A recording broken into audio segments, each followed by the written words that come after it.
Welcome to Enlightened Wealth Strategies, the podcast where insight and knowledge meet opportunity. Please join us as we navigate the world of finance, discovering actionable strategies to help you achieve your personal financial goals. With decades of combined experience, we're here to shed light on the topics that matter most to your financial well-being. Whether you're accumulating, preserving, or distributing your wealth, this is the place for you.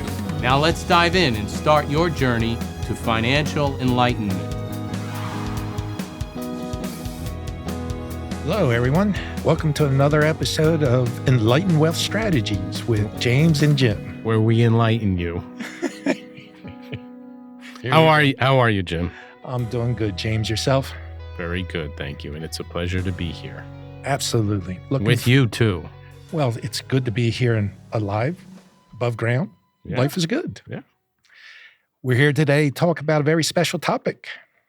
What is that topic? Life insurance. And that's why you had to reference being above ground. Yes, indeed. See, I knew where you were going, despite the encouragement you're receiving from your son to be more comedic. There we go. I got to give him kudos, though. He's been working hard at getting us up and running. That's good. Very important. Thank you for bringing me down a notch.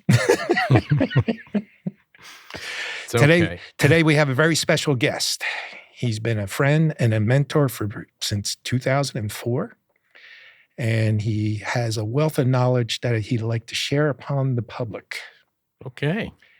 And this is in the insurance industry. Yes, indeed. We have Chuck Gorenberg with us today. Hello, Chuck. How are you doing? I'm doing very well, thank you. Hello, Chuck. Pleasure to have you here today. Chuck has had quite an extensive time in the business. How long have you been at it, Chuck? Well, I signed a contract to be an agent with the Phoenix Mutual Life Insurance Company on May 16th, 1962. So he's been around for So you can do the math. Yeah, I was a baby. So was I. A very little baby. He got started back in the times when insurance was actually quite intriguing. Interesting, because Chuck, Jim doesn't even know this. My dad was a life insurance salesman in the 50s. Really? Yeah, he was really good at it. It didn't last very long. But he did share with me, Chuck, you were still doing this in 1962, but he did share with me that basically you went door to door, knocking on the door of clients to collect insurance money, payment for premium each month. No, if they had asked me to do that, I wouldn't have lasted the first day. Okay. But he did do that in the 1950s. Yes, those were called debit agents, and most of the major companies, the Prue, Met, Hancock, Equitable, they all had and fellows who went through neighborhoods and became almost like the beat cop, a part of the neighborhood. Yes, he was with John Hancock. I started out with Prudential back in 1991. So I've been at it a little bit. You're dating yourself too. I am. Don't let your wife know. I have not been here as long as Chuck, though. Chuck, I forgot to mention the fact that when I signed that contract in 1962, I was only 7 years old. Thanks, Chuck. Child prodigy. Yes. Second grader. Chuck, why don't you the first guy who went on appointments on a tricycle. Thank you for the humor, Chuck. We needed it. And you graduated to a bicycle, right? A couple of years later. Was it. It was after my first sale. Chuck, why don't you give us a little bit of background? Because even though I know a lot of your background, why don't you share with the audience a little bit about yourself and why you're where you are today and how things worked? Well, that's a broad subject. It is a broad subject. I'm sorry, Chuck. When I started in business in as I said, spring of 62, I had a training supervisor at the agency who was a very bright guy. But like many training supervisors, he was not a good salesman. And that's kind of typical of the industry. And that since the guy couldn't prospect and couldn't sell, they moved him up to training other people. I see. The Peter principle in action. But he did something very, very valuable to me. After about 2-3 weeks, he called me into his office and he said, you don't have what we call a natural market. You grew up in a blue-collar neighborhood where everybody's dad, including yours, worked in a factory somewhere. So you don't have wealthy or at least affluent friends and neighbors that you can call on. And he said, you don't impress me as being a very talented salesperson. And you sure don't look like Troy Donahue. He said, the only thing I think you have going for you is that you're a lot brighter than most of the people that I've met. And you better figure out a way to build your career on that, because that's all you have. Well, I took him at his word, and I read every single book I could get my hands on about life insurance, about estate planning, about taxation, and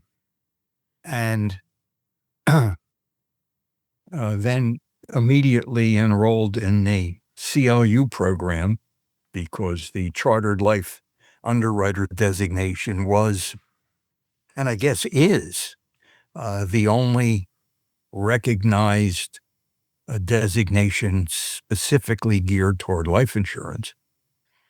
And the companies subsidized it in those days. If you passed the exam, they would reimburse the cost.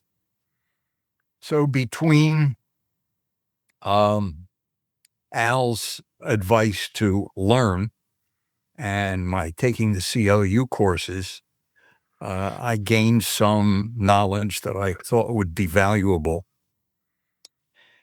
And now the question was, who do I see and how do I see them? And I don't want to sit and make phone calls to people who've never heard of me. So I got an idea. And in those days, they still published the Yellow Pages. You guys, I'm sure, remember Yellow Pages. We sure do. The younger people would not. But I took that year's Yellow Pages, and the office had the previous years, and I went through and I made a list of every lawyer who was in this year's book who was not in last year's book.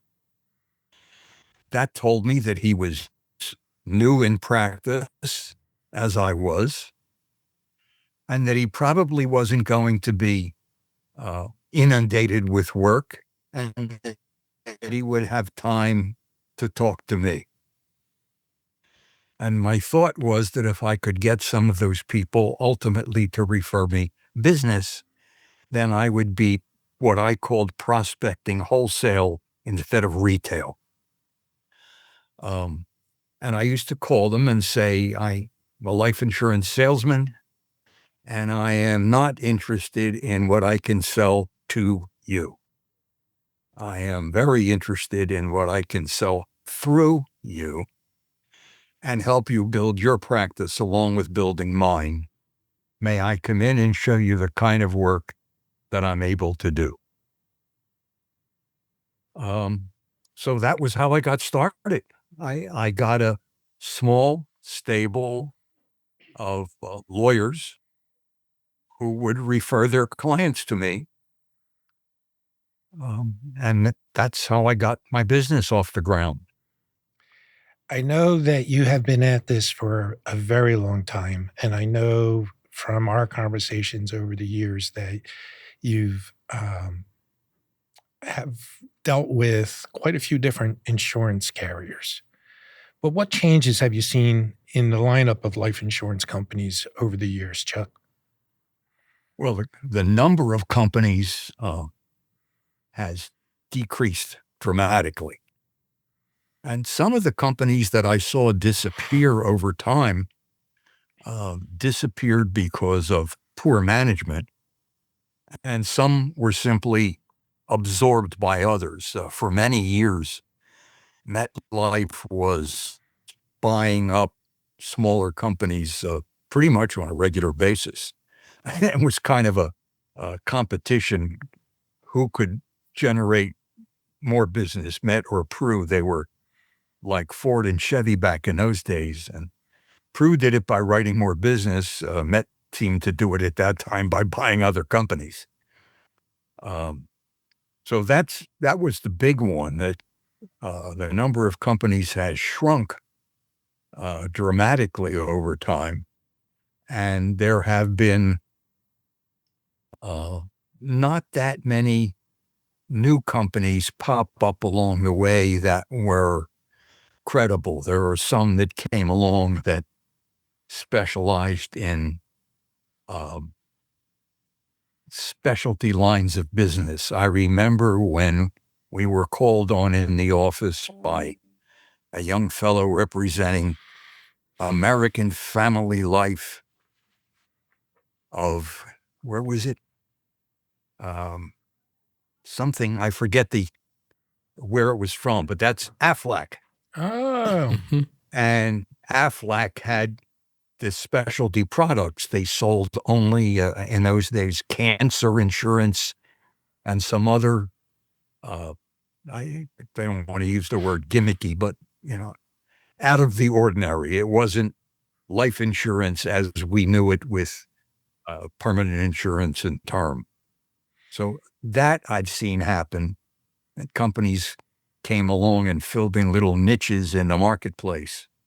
But the biggest change has been in terms of, again, the number of companies. There were some really fine companies. I remember Connecticut Mutual was a highly regarded company, and Met ate them up.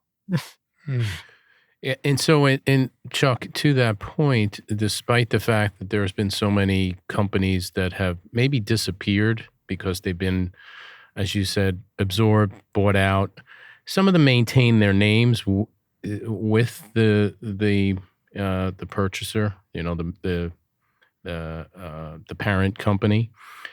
But in the changes that maybe Jim and I have seen, is that there's been a plethora of products and solutions that have been put out into the marketplace that maybe wasn't available 25, 30, 40 years ago.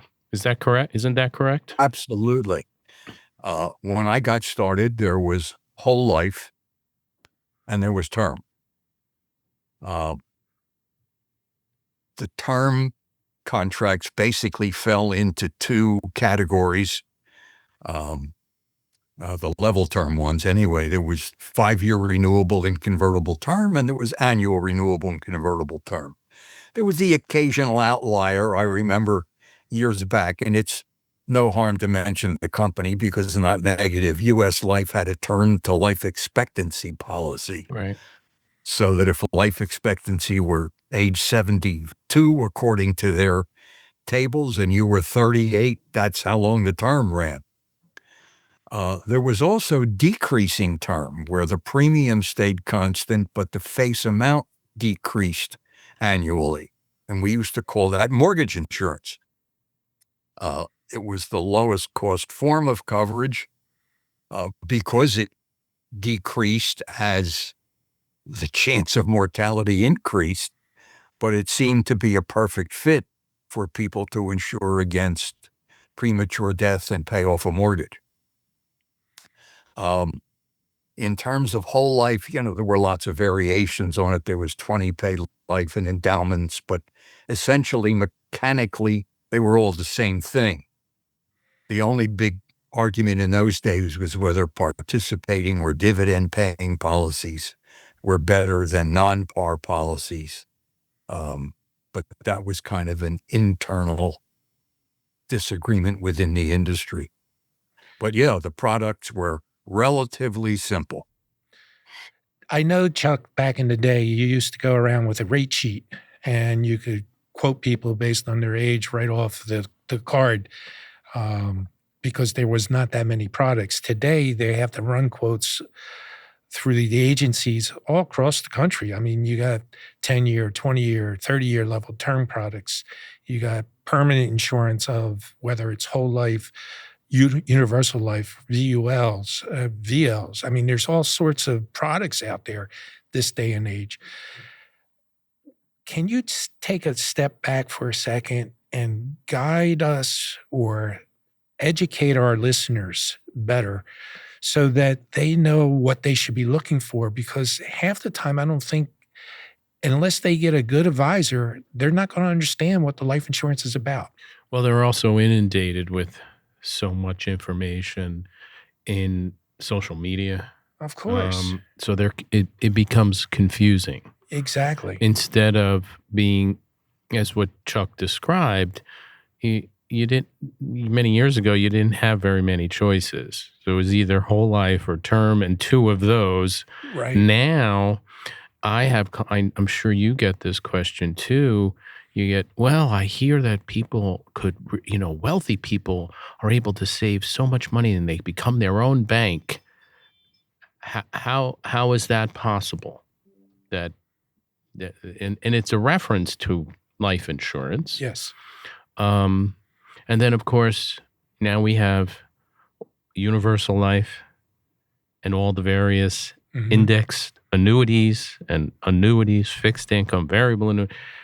So the whole life insurance world becomes a myriad of confusion, I think, for many people, including advisors. I think they get overwhelmed too. And I mean, we turn to somebody who's in the field on a more regular basis and has seen it. So someone like, Chuck has a lot to offer to see what has changed over the last 6 decades. Yep. Well, Chuck's law says that 95% of insurance is sold to people who don't understand it by people who don't understand it. Well, that's probably true, Chuck. Yeah, I would agree with that. One thing in particular with the indexed annuities and the various kinds of crediting systems they have, and the movable caps and the movable participation rate. And I've often said I would like to see a group of the agents who sell that on a regular basis sit down in a room with me with a pencil and a piece of paper and walk me through the math of monthly average crediting. Point to point is simple. Right. But I don't think they can explain the other ones. No, and to his point, let's even emphasize it a little bit more. I'm sure you encounter this, Jim. You get new clients, and they generally always have some sort of a life insurance policy, and it's not uncommon for them to have an annuity. And you ask them why they bought it, why they have it. They have no idea, and they really don't know. It was sold because it sounded good. Yeah, it sounded good, but it doesn't. I'm not saying it doesn't fit. You could make it fit, but they didn't. Again, it's part of what we're doing here. And educating, but it's also the coordination and cohesion of a overall personal financial plan, whereas they having that, not really quite sure why they have it, creates a fragmented plan. Chuck, what would you say to a new person in regards to everything that's out there this day and age? How would you help them, guide them with what to look for, so that they're better educated to a degree? Not that they're going to know everything, but at least they can protect themselves to some degree when they sit down with a potential advisor to have a little better understanding. What should they be looking for? How would I advise a client Yes. To protect a prospective Yes. client, Yes. not the advisor. Yes. Well, I think step one is to ignore anything you read online. It's not generally reliable. But two is look for credentials. There are too many insurance policies have been bought because Aunt Maisie's son-in-law just went to work in the insurance business, and so we have to buy a policy to help him out. It won't help him out because if he sells all his friends and relatives in the first year, he'll fail in the 13th month. And it won't help out the person who bought the policy because it was sold by someone who didn't know how to fit it into a plan. So I have the CLU designation. That's Chartered Life Underwriter.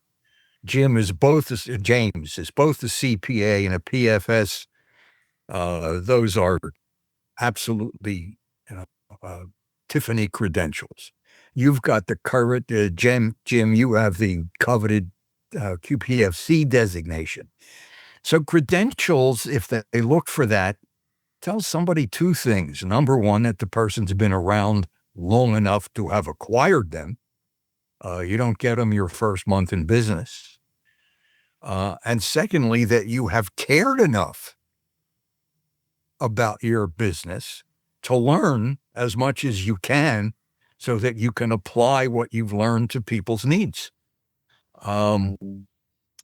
The other good way, I guess, is if you get referrals from, as most of my business over the years came from tax lawyers and CPAs.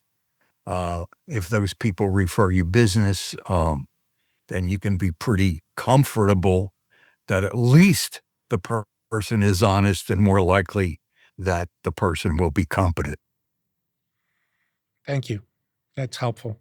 At least we hope our listeners are helpful. No, I hope you're they, right. Yes. I hope they subscribe and check in with us from Well, time they to have to time. like and subscribe. This That's is a true. good this is a good time for us to point that out to them. Chuck, you've been at this for over 63 years at this point in time.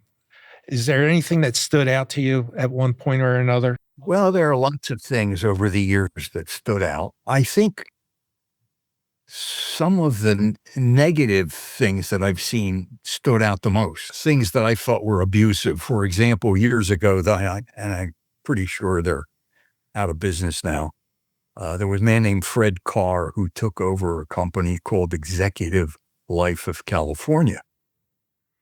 And everybody else was selling term insurance for $10, and Executive Life was selling it for $7. And in digging into the background, we found out that unlike other insurance companies, which had traditionally focused on keeping high ratings and therefore had most of their assets in high-grade government and corporate bonds and some mortgages, Executive Life had most of their money in high yield or what we call junk bonds. And that ultimately led to the fact that the company couldn't continue to do what they were doing. And I'm pretty sure they folded if they were not absorbed by someone somewhere along the way. But that was a negative. And I remember another abusive situation. I was pricing second to die insurance, which we used to cover estate taxes for many people. And I got quotes from half a dozen reliable companies. And I remember the numbers now, that they were all between $18,500 a year and about $19,200. Well, they're a very narrow range. And then I got a quote in from another company for somewhere in the high 15,000s. And I asked the general agent if he could arrange for me to speak to the actuary in the company who signed off on the product, which he did. And the actuary was kind enough to take my call. And I asked, how do you do this? He said, well, it's very simple. He said, we, in designing the product, we assumed a 1.5% per year improvement in cardiovascular mortality. Okay. That was not an insignificant change in normal actuarial procedures. Oh, wow. Needless to say, I did not recommend that particular company to the client at the time. But I felt that that was a gross abuse, not only by the company, but by the actuary who even was willing to sign off on it. Now, I know, Chuck, because of the fact of our relationship, that you used to teach at the American College, Penn State, etc., the CLU and the CHFC classes. What have you seen change over the years with regards to training of agents? Well, when I started in business, the major companies, and probably the top 100, there were about 2,000 companies in those days, recruited agents, trained them in-house, and most of those companies were supporters of the CLU program, which again, at the time was the only credential for insurance people. As time progressed, two things happened. First of all, I think the companies themselves, in generating all of these new products with wrinkles and bells and whistles, decided that it probably wasn't in their best interest to have the agents be that knowledgeable. So a lot of the companies who recruited agents stopped training them. They would give them an allowance to get CE credits online. Now, as you hinted, I taught all of the CLU courses, all of the CHFC courses, and half of the ones in the graduate program at the American College. And another fellow and I, who his specialty was tax-sheltered annuities. And Penn State used to send us from campus to campus for their adult learning programs. And we called it the Chuck and Joe Show, that we were similar to the road Jim and James. Exactly. Let's get the order right, though. James and Jim. People were paying Penn State, I think $75 or something to be in class with us. Now, what did Joe and Chuck bring to the table at that time? Real cases out of our files. This is a situation that we dealt with. It's out of the ordinary. This is how we solved it. This is the little wrinkle that we added, or the thing that we recommended that you wouldn't see normally. And I believe that the people who sat in our classes really benefited from that kind of real-world hands-on experience. Once they began to say, here's a $50 voucher, go sign up for a course online. And I have taken online courses in the past few years, and it's only the past several years when they stymied me and wouldn't let me sign up for the course and go directly to the exam. They actually make you listen to a narrator these days before you can turn the page.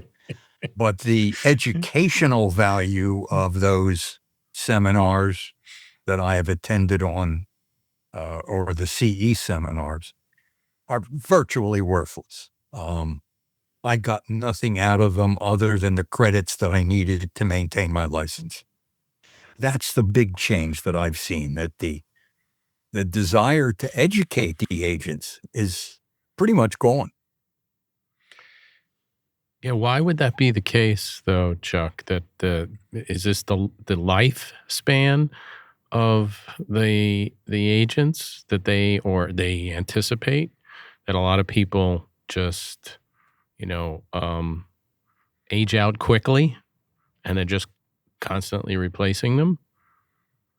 Well, certainly that's part of it. When I entered the industry, the statistics were not favorable. 1 in 10 of new hires at insurance companies survived 1 year, and 1 in 10 of those ever wrote enough business to join the $1 Million Roundtable.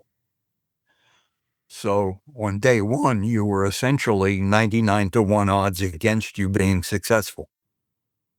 Which isn't very good. No, not good. I must parenthetically, by the way, throw in that I did become a training director for a startup agency group, and I hired in my first year 5 people who had never been in the insurance business before. I didn't want anyone who had failed someplace else to come to me.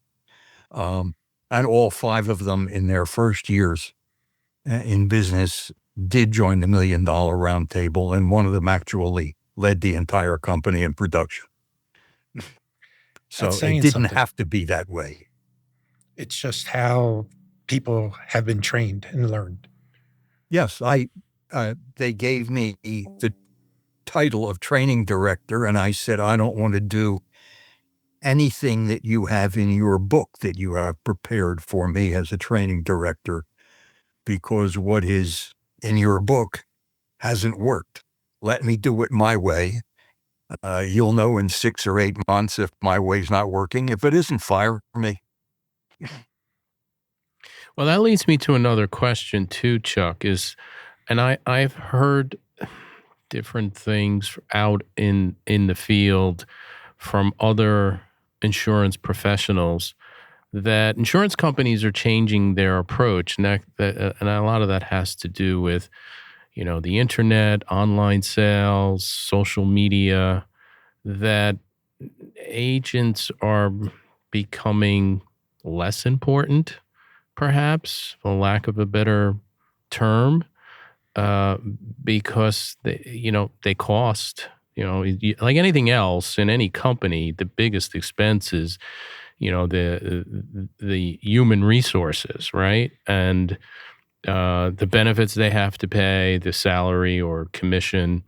But if it can be done in a different way, which it appears or sounds like this is happening or evolving, my question to you is, do you see that happening currently in the life insurance industry? Yes. Again, full-time agents require health insurance, required pensions. And in fact, when I was hired as an agent, they gave me what was called a training allowance. Remember, we're going back to 1962. They paid me $500 the first month, $362.50 the second month, and $275 a month thereafter for the balance of a year. And I was then entitled to keep half of my commissions, and the other half would go to pay back the training allowance. These days, I don't know if they have such things anymore. And as you've said, they don't have to give health insurance, pensions, the other goodies that agents. I remember the New York Life's pension plan was famous. They called it the NIDILIC plan. And their agents were absolutely ecstatic over that plan. It must have been fabulous. I don't think the companies really want any parts of that anymore. And my view of the companies has really changed. And I hate to say this, when I started off, and maybe I was naive because I was so young, I viewed the insurance companies almost the way in which one would look at a public utility. They're there for the benefit of the public. And yes, they're allowed to make money, but that's not their primary purpose. I see the insurance companies now in a much more predatory light. I think that they have done a great job of designing products that are not understandable, as I said before, either by the people who buy them or those who sell them. But they are certainly designed to be extraordinarily profitable. I remember one annuity company that was going to pay some crazy, with 12 or 13% commission. And I said, my God, if they're going to pay me 12% and they're going to pay the general agent more and the district supervisor something on top of that, how can the client possibly come out? They can't. Unfortunately, that's the online presence. Mm-hmm. The fact that everybody thinks cheap, cheap, cheap. They don't look into, they only look at the bottom line of what the premiums are. And when I'm sitting with people, I'm always saying, well, it's not necessarily the cheapest premium because you want the company to be there at the time that something happens if you need a payout. I can tell you that most of the time when an insurance carrier goes under, somebody else steps in and picks it up because they don't want the industry to have a bad name. But this day and age, I'm finding it more and more difficult that they can last with the way things are going because they're trying to underprice one another. There's gimmicks to all the policies. And I guess they're not building in the correct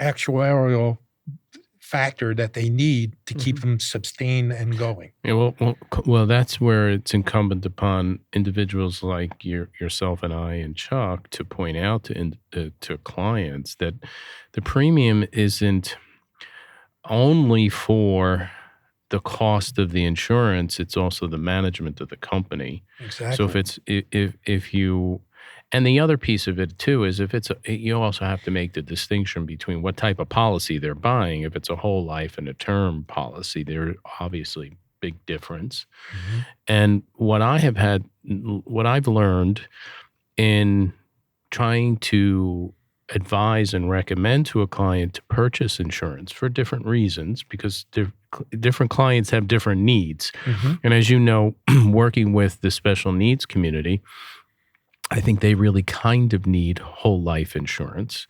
A form of a permanent insurance. Permanent insurance because they have to plan not for one generation, but for two, and then beyond. And so what I point out to them is, okay, so you're spending, in your mind, you're spending money. It's an expense to pay for that insurance, but it's a form of investment because you're reallocating assets or cash where may have been sitting on the sidelines. Now you're moving it into a permanent insurance policy that might also have cash value to it. So I think what I would like to do with the conversation is maybe we steer into or go down the path of discussing different uses of different solutions of the products for different situations. How do you feel about that, Chuck?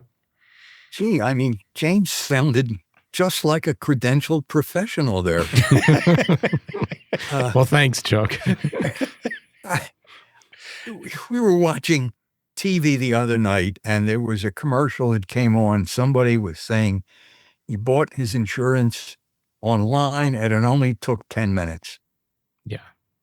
And I turned to my wife, and I said, it takes me more than 10 minutes to walk my client through the structure of a proper beneficiary designation. And that's only a quarter of what I'm supposed to be doing in that interview. Obviously, a 10-minute job. I guess if the person gets hit by a bus the next day, they're still going to collect the insurance amount. But Yeah, but we live in the instantaneous world now, Chuck. You get a text, you answer it right away. Even that, though, doesn't happen anymore. But with the generations that were younger generation who we hope would become our next group of clients, they want the 10 minutes. Oh, it only took me 10 minutes to buy insurance, and it only cost me this much money.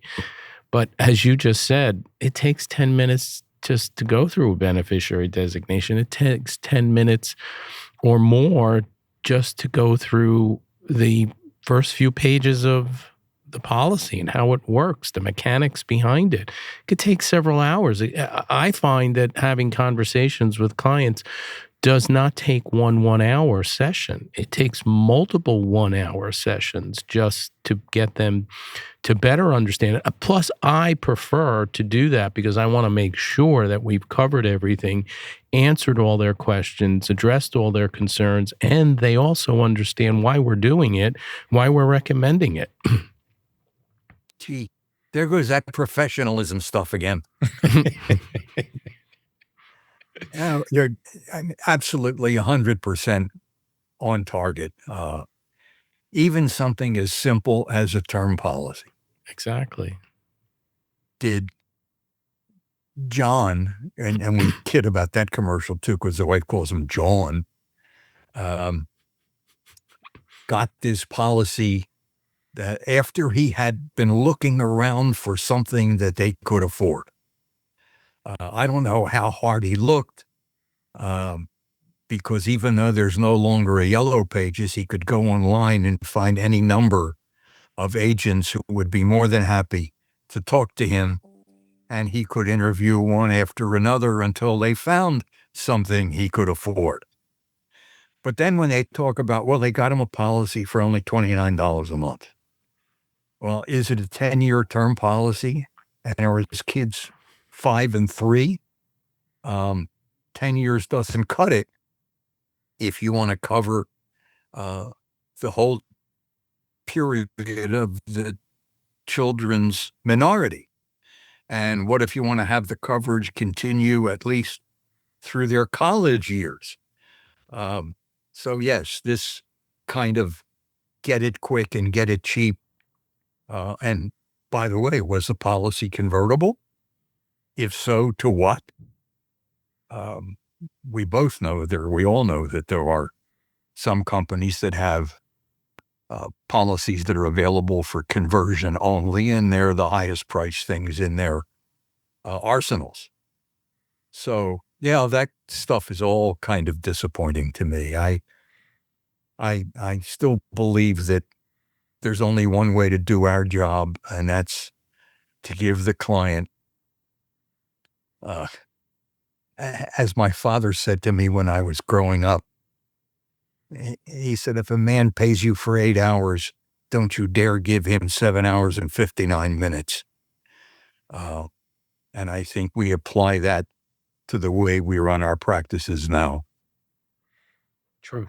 I would agree with that. I know that to just enhance a little bit of what you were talking about, James, we have a tendency to sit with our clients, ask them some questions, what they're looking for the coverage for, and then we walk them through as to what would be the best solution for them at that time. Yes, there's term insurance, universal life, there's whole life, variable universal life, variable life. I mean, there's all sorts of products out there today. Joint life. All these fit different categories within a potential client's needs. The point here, I guess, that I'm trying to make is that we need our listeners to understand there's not one all fit all product. And you need somebody to help you guide you as to what's going to be the best solution for your needs. And you should sit with somebody who's reliable. Now, can they reach out to you, James, or myself, or Chuck? Absolutely, at any time. But if you're listening to this, please make sure that you find professional help and try not to, unless you want to go through sitting with Chuck in class maybe one day. I don't know, Chuck, you still teaching? No, I gave up the teaching because I got tired of driving from campus to campus. But make sure that you learn what you need to learn in order to do it. And don't rely on the internet, because the internet's not going to give you the ideal circumstances. The internet is scratching the surface. It's your initial foray into it. And as you said, it's not a one size fits all. And that's why we call it personal financial planning. We don't call it general financial planning. It just applies to everybody, every situation. So, and that is why there are so many different products and solutions. And that's why you want to go and meet with, if not us, we prefer that you meet with us. Of course. But if you don't and you go to other professionals, be sure that they are going over all your various options and alternatives, and looking at your situation as you know, in order to customize it based upon what your needs are. And sometimes that's the other problem. Oftentimes, a lot of clients don't really know what they don't know. They know that they might have an issue, but they don't know how to address it or who to turn to. But going to the internet is probably not the best solution. As I said, that's a good place maybe to start to at least get a sense. I mean, there is some good information out there, but absolutely. But you have to be, recognize and discern that and sift through it, and that takes time. Not 10 minutes. No, I don't think you really, again, this is the instantaneous society that we're living in now, that I can get a policy in 10 minutes and my family's covered. But as Chuck said, they're not giving you any details. It's much more complex than that. I agree. Chuck, do you have anything to add to what we were just talking about? No, not really. I think the emphasis is always should be and always have been professionalism. Put the client's needs first, and do your own homework so that you are capable of helping that client solve whatever problems they have, even the ones that they don't recognize. I remember many years ago, and I'm not going to go through the whole story, but my former partner, God rest his soul, the biggest policy he ever wrote in his career was to a man who started off telling us, I really have no need for insurance because. And we picked up on the fallacy of his logic, explained it to him. It was later confirmed by his tax lawyer and accountant. And again, it was the largest policy that Seymour wrote in a 50-year career. So that's knowledge pays off both for the agent and for the client. I know you've helped me over the years for sure with various conversations with our clients' needs for life insurance. I mean, we've dealt with business owners dealing with buy-sell agreements, key man insurance. We gotten into using, actually, one of the biggest cases I wrote was just dealing with a gentleman who had a trust, and he was trying to find ways of saving on taxes within the trust. And we've discovered that using life insurance within the trust would help cut down on his taxes and pass to his heirs with an internal rate of return at the time of 8% if he lived to age 100. Not that I want everybody to understand what an internal rate of return is, and that's a conversation that's for another lengthy. time. Yes. But the point is that people should seek professional help when it comes to life insurance, because you may not realize what you need or how you need it or how much you need. Chuck, you said, I know you've over the years, you and I have many conversations, but you've once said that you left a permanent legacy to the life insurance industry. How so? He was just joking with you. No, it's kind of an interesting story. And the back story is, as you listen to it, that an agent, me in this case, was knowledgeable enough to pick up on something that might have slid by someone else.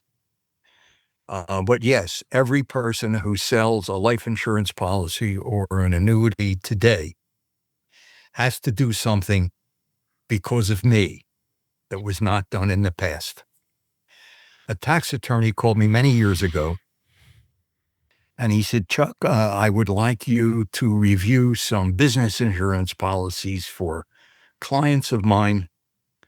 I just had the agent deliver the policies and the ledgers that I requested. And I said, the agent delivered them? He said, yes, the agent delivered them. So I know that was fairly common in those days, that agents wouldn't deliver policies to the policy owners. They wanted to keep them in their files so that they would keep other agents' eyes away from them. It was a very well-known and reliable company, and how these particular policies were issued by them was amazing to me at the time, but they were so bad that these two gentlemen could have gone out that day and acquired brand new insurance policies that had better short, medium, and long-term results. And fortunately, I had the ledger sheets prepared by the existing company so that there was no question that my numbers were right. And the tax lawyer agreed with me that these fellas should ASAP get examined and buy new insurance. Except, he said, what do we do about these 8-year-old insurance policies? They have put a lot of money into them. And it seems a shame to just let that money go down the drain. And I said, well, Larry, you told me that those policies were delivered to you by the agent. He said, that's right. I said, that means he has yet to deliver them to the client. And the state law, and this was a Pennsylvania case, as it is, I think, in pretty much every state, the state law says that once you, as a policy owner, receive the policy, you have 30 days within which to review it, send it back without explanation or cause, and get your money back. And I said, Larry, I believe that we can send these policies back to XYZ Insurance Company, and they have to give these guys back 8 years' worth of premiums because the policies haven't even been delivered to them yet. And that is exactly what happened. Wow. We bought the new insurance. They got 8 years' worth of back premiums refunded to them. And today, everybody who delivers an insurance policy or an annuity has to produce back to his home office a delivery receipt. That's right. Showing that the client got the policy. And that piece of paper is because of me. That I like that. I mean, I'm sure you were very well aware that a policy is not really in effect until it's delivered. Now, taking that to another point, delivered by hand or through electronically, they both acceptable forms of delivery? Unfortunately, this day and age, yes. Yeah, I thought so. As long as the client signs off on it. Exactly. Okay. Now, the question is, did the client actually log in, though? I don't know. Yeah. Somebody else logged in for them? Well, that will be the next step. Proof. that the client received it. And was Chuck going to be the cause of this one too? I don't know, but that's something that I'm thinking about. Electronic delivery. Anyway, so Chuck, which is customary for what we do with a podcast episode, we're running up against the end of it, and generally we ask our guests to briefly give us a 3-bullet point summary of the major points that you would just want our listeners to remember. Well, it's not a series of bullet points. It's really one. Okay. And that is search out an advisor who has experience and credentials, and hopefully was referred by some trusted professional, such as an attorney, an accountant. And that is your best opportunity to protect yourself over the long haul. Very good. Well said. Very good advice. Well said. Chuck, I know that at some point in time we would like to have you back as a guest. We have many topics that we could always that you could share with us. Maybe we can have him in the spring in person. Well, that would have to wait until May or June. Yeah, that's what I'm saying. Spring. Yeah. Okay. Is that spring? Yeah, I guess it is. Yeah, Close. sure. Unless I'm in the wrong hemisphere. I don't know. No, you're right.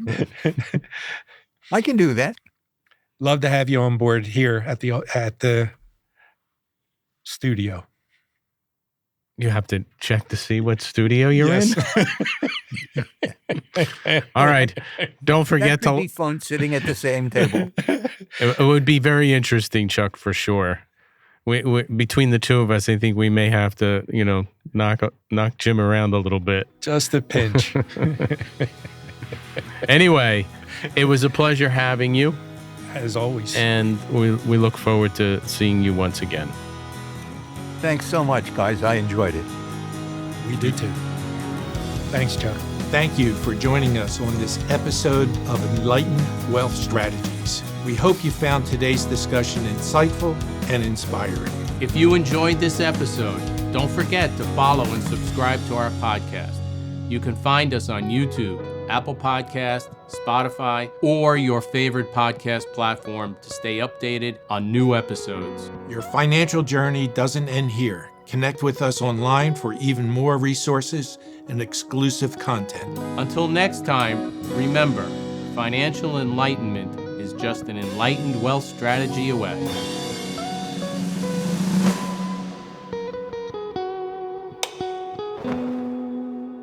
Investment advice is offered through Bell Point Asset Management, LLC, 500 Demont Ranch, Parkway Building 700, Unit 700, Reno, Nevada, 89521. Additional information about Bell Point Asset Management is available on the SEC's website at www.advisorinfo.sec.gov. It is important to read our disclosures available at this link, www.bellpointasset.com/disclosures. The information provided in this presentation is educational and limited to the dissemination of general information. This material is not intended to be a recommendation of any kind, investment, tax, or accounting advice. Does not constitute a solicitation to buy, sell, or hold a security or an investment strategy. Engage in any financial transaction and is not provided in a fiduciary capacity. The information provided does not take into account the specific objectives or circumstances of any particular investor or suggest any specific course of action. Investment decisions should be made based on investor's objectives and circumstances and in consultation with his or her financial professionals. While the advisor uses reasonable efforts to obtain information from sources believed to be reliable, the advisor makes no representation that the information or opinions contained in this material are accurate, reliable, or complete. All information and opinions contained in this material are subject to change without notice. The views and opinions expressed are for informational and educational purposes only as of the date of the production or writing and may change without notice at any time based on numerous factors such as market or other conditions, legal and regulatory developments, additional risks and uncertainties, and may not come to pass. This material may contain forward-looking information that is not purely historical in nature. Securities offered through Fortune Financial Services, Inc., member FINRA and SIPC, Bell Point Asset Management, LLC, and Fortune Financial Services, Inc. are not affiliated. Past performance is no guarantee of future results. Investing involves risks. Principal losses possible.